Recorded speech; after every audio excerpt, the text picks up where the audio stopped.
गेल्या आठवड्यात जेव्हा कृषीच्या चर्चेच्या मध्ये कोकणातल्या फळपिकांबद्दल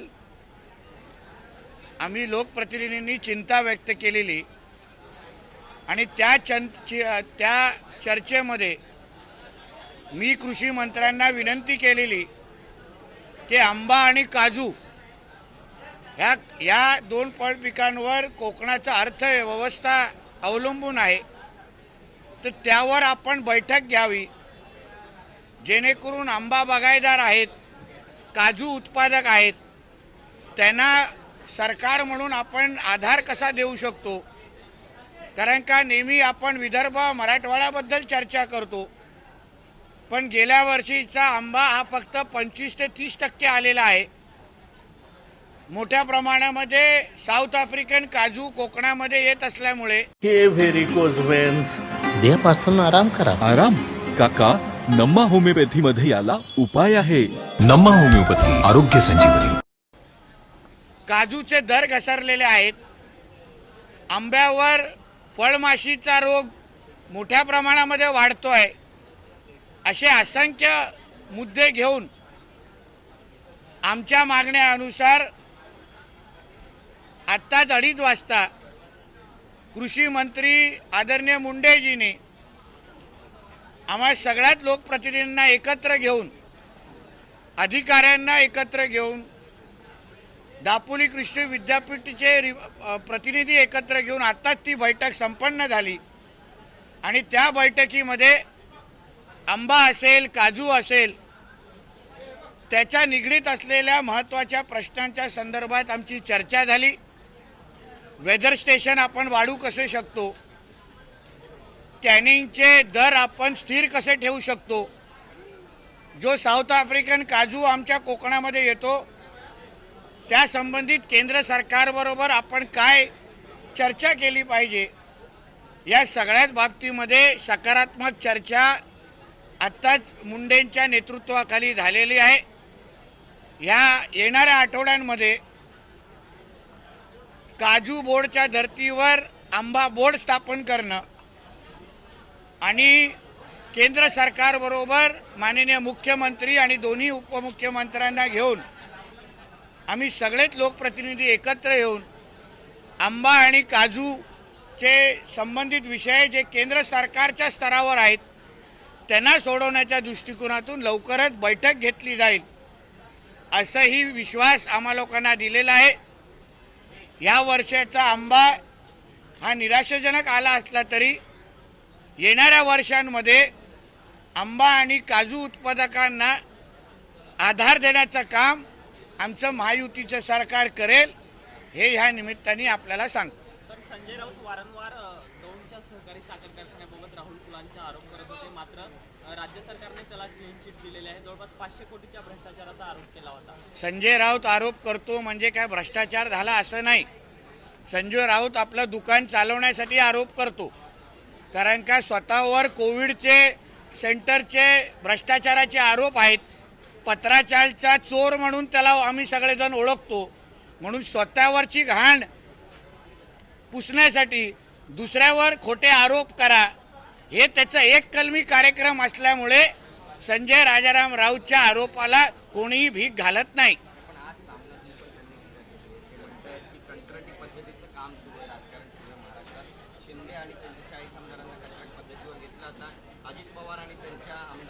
तर संजय राजाराम राऊत कंत्राटवर नाही आहे का? पण नेमकं त्याचा कंत्राटदार कोण हे पहिलं त्यांनी जाहीर करावं. त्याचा कंत्राटदार मातोश्रीला बसतो काय सिल्वर ओकला बसतो हेच त्याला माहीत नाही काय कोणाचा पगार घेतो. बाकीच्या कंत्राटदारांना कंत्राटी कामगारांना माहिती तरी असतो का हा माझा कंत्राटदार आहे, पण ह्याला कंत्राटदारच माहीत नाही की म्हणून पहिलं त्यांनी त्याचा कंत्राटदार शोधावं आणि मग कंत्राटी कामगारांवर भाष्य करावं. मणिपूरच्या घटनेबद्दल पण त्यांनी म्हटलंय की आता इंडिया जे अलायन्स आहे ते मणिपूरला जाणार आहे हिंसाचार झाल्यानंतर आणि त्या ठिकाणी मग त्या जे काही विरोधी पक्षाचे जे काही शिष्टमंडळ आम्ही ऐकतोय मणिपूरला जात आहे त्यांनी जावं, पण त्याच तिकिटावर त्यांनी राजस्थानला पण जावं, कर्नाटकमध्ये पण जावं, कारण उडुपीमध्ये पण एक घटना घडलेली आहे. त्याचबरोबर वेस्ट बेंगॉलमध्ये जाऊन 1 महिना राहावं आणि तिथून जिवंत परत येण्याचा प्रयत्न करावा. म्हणून मणिपूर ज्या तिकट्यावर जात आहेत त्याच्यावर हे 3 तिकीट आम्ही पण त्यांना विकत घेऊन देतो. तिथे जाऊन या आणि मग भाष्य करा. सर हिंदी में जानना चाहेंगे सर, जिस प्रकार पुणे में जो है वो कुछ टेररिस्ट पकड़े गए जिसमें मुस्लिम संगठन के लोग ज्यादा है, ऐसा भी फिलहाल कहा जा रहा है, उनको टारगेट किया जा रहा है, ऐसा भी आरोप नजर आ रहा है. जब भी देश के खिलाफ कोई भी ताकत आइडेंटिफाई होती है, फिर वो ISI हो, पॉपुलर फ्रंट ऑफ इंडिया हो, सिमी के एक्टिविस्ट हो, ये सभी के सभी एक ही धर्म के लोग क्यों होते हैं, ये सवाल पूछना चाहिए. हम क्या रिक्रूटमेंट करने जाते नहीं, हम किसी को बोलते नहीं कि तुम इस तरीके के टेररिस्ट ऑर्गेनाइजेशन आप फॉर्म करो. मगर सारे के सारे अगर एक ही धर्म के लोग होंगे, सारे के सारे अगर जिहादी सोच के ही अगर लोग होंगे, तो फिर इसमें एक धर्म को टारगेट करने का सवाल ही पैदा नहीं होता ना. मगर इस मुद्दे पे मुझे याद है जब भी करलकर जी का जब एपिसोड बाहर आया था, तभी संजय राउत और हमारे सारे विरोधक हमारे RSS जैसे संगठनाओं को, जो देशभक्त की संगठना है, उनके ऊपर सवाल पूछ रही थी. फिर वही संजय राजाराम राउत हो या उनके जो विरोधी लोग हो, अभी या क्यों सवाल नहीं पूछ रहे हैं, अभी सामना में अग्रलेख क्यों नहीं लिख रहे हैं जो करलकर जी के सामने लिखते थे. मतलब उनका खून अभी तक भगवा है कि वो हरा हो चुका है, वो सवाल मुझे पूछना है. लेकिन जैसे कि हमने देखा है कि एक ही समुदाय को टारगेट किया जा रहा है, ऐसा आरोप जो है वो इस पूरे मामले को लेकर. अगर वही समुदाय के लोग वो एक्टिविटी में बार बार पकड़े जाते होंगे तो फिर वो समुदाय के ही लोगों को ही सवाल पूछेंगे ना. अगर वो समुदाय के लोगों को ऐसी अपेक्षा है कि हम हमारे समुदाय को इस तरीके के प्रश्न न पूछे, तो उन्होंने ये जो कोई युवा है जो इस तरीके के आतंकी संगठनाएं में उनके बार बार उनके नाम आ रहे हैं, इस तरीके के जिहादी एक्टिविटीज में उनके नाम आ रहे हैं, उनको रोक लगाए, उनको कंट्रोल करे. कभी भी हिंदू समाज के कोई भी ऐसे युवाओं का नाम फिर इस तरीके की आतंकवादी एक्टिविटीज में क्यों सुनाई में नहीं देता. तो ये संस्कार का भी भाग है. इसके अलावा सवाल ये है कि आज पृथ्वीराज चौहान ने एक मुद्दा उपस्थित किया, वो भिड़े गुरु जी को कार्रवाई की मांग कर रहे हैं, जो स्टेटमेंट उन्होंने. देखिए ऐसा है, मैंने वो स्टेटमेंट सुना नहीं है उसके बारे में, इसलिए उसके बारे में मैं कुछ बोल नहीं सकता. सर आदित्य ठाकरे म्हणतात पालकमंत्री मुंबईत फिरत नाही आहेत, दोन्ही मुंबईत पाऊस पडण्यासाठी झाले, पालकमंत्री. असं आहे की ते पालकमंत्र्यांच्या घरी सकाळी चहा पाजायला जात आहेत की हे मला माहीत नाही, कारण का पालकमंत्रीच्या दिवसाचा कार्यक्रम काय असतो हे आदित्य ठाकरेला कसं माहीत. त्यांनी आपल्या वडिलांकडून वास काढण्याचा गुण घेतलेला आहे का, वासुगिरी करण्याचा गुण घेतला आहे का, काड्या लावण्याचा गुण घेतला आहे का. कारण का माझ्या माहितीनुसार आमचे मंगलप्रसाद लोढाजी असतील, केसरकरजी असतील, हे सतत फिरत असतात. प्रत्येक वॉर्ड निहाय जनता दरबार घेण्याचं काम हे आमचे लोढाजीच करतायत. जे आदित्य ठाकरेला त्याच्या सरकार असताना जमलं नाही, तो तेव्हा ते जेव्हा नाईट लाईफमध्ये बिझी होता तेव्हा त्या मुंबईत जळताना पण त्याला कळली नाही. फक्त त्याच्यापेक्षा वेगळं काम आमचे आत्ताचे पालकमंत्री करतायत. मी काढले नव्हते, हिंदू समाजाने काढले होते. राज्यामध्ये देखील लवजियाचं एक प्रकरण पुन्हा वरती आलं आहे. अहमदनगरमध्ये राहुरी तालुक्यात एक लवजियाचं प्रकरण वरती आलं.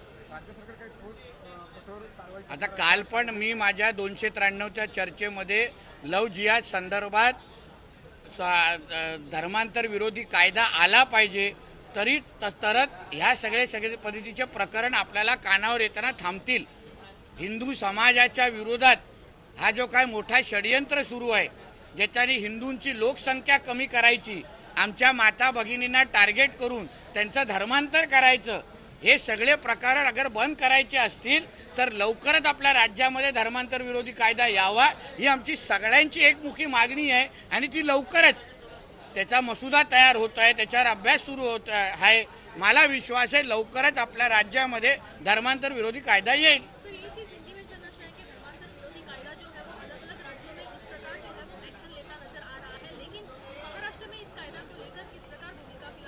देखिए ऐसा है कि हमारी सरकार आने के बाद हमने इंटरफेथ मैरिज कमेटी स्थापन की. तेरेकुर जहाँ जहाँ लव जिहाद के केसेस होते हैं वो केसेस आइडेंटिफाई कर सकेंगे। उसके अगला जो कदम है तो वही है कि बाबा हमारे महाराष्ट्र में जैसे कर्नाटक, गुजरात, और मध्य प्रदेश में एक इफेक्टिव लव जिहाद का कायदा है, वो वैसा ही कायदा महाराष्ट्र में जल्द ही आने वाला है। जल्द ही उसकी तारीख निश्चित होगी और आने वाले अधिवेशन में वो कायदा लेके आएंगे और उस तरीके का एक इफेक्टिव कायदा आपको महाराष्ट्र में भी दिखेगा।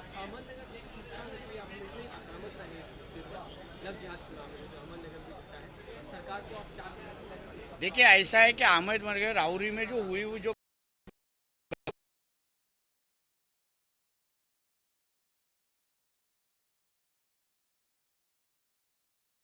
ऑफिसर है जिनको आज भी लगता है कि ये महाविकास आघाड़ी की सरकार है, जैसे चाहिए वैसे एक्शन लेते नहीं है। इस बारे में हमने होम मिनिस्टर जी के पास भी तकरार की है, कंप्लेन किया है। हमारी अपेक्षा है कि पुलिस डिपार्टमेंट में ये जो 2-4 जो गलत लोग हैं जो ये इस तरीके की एक्टिविटीज को शायद मदद कर सकते हैं, तो उस लोगों को डिपार्टमेंट में ना रखे, ताकि वो ये जो लोग हैं जो लव जिहाद करते हैं या एंटी कन्वर्जन करने में जो मदद करते हैं, उनके ऊपर सख्त के सख्त कार्रवाई होनी चाहिए।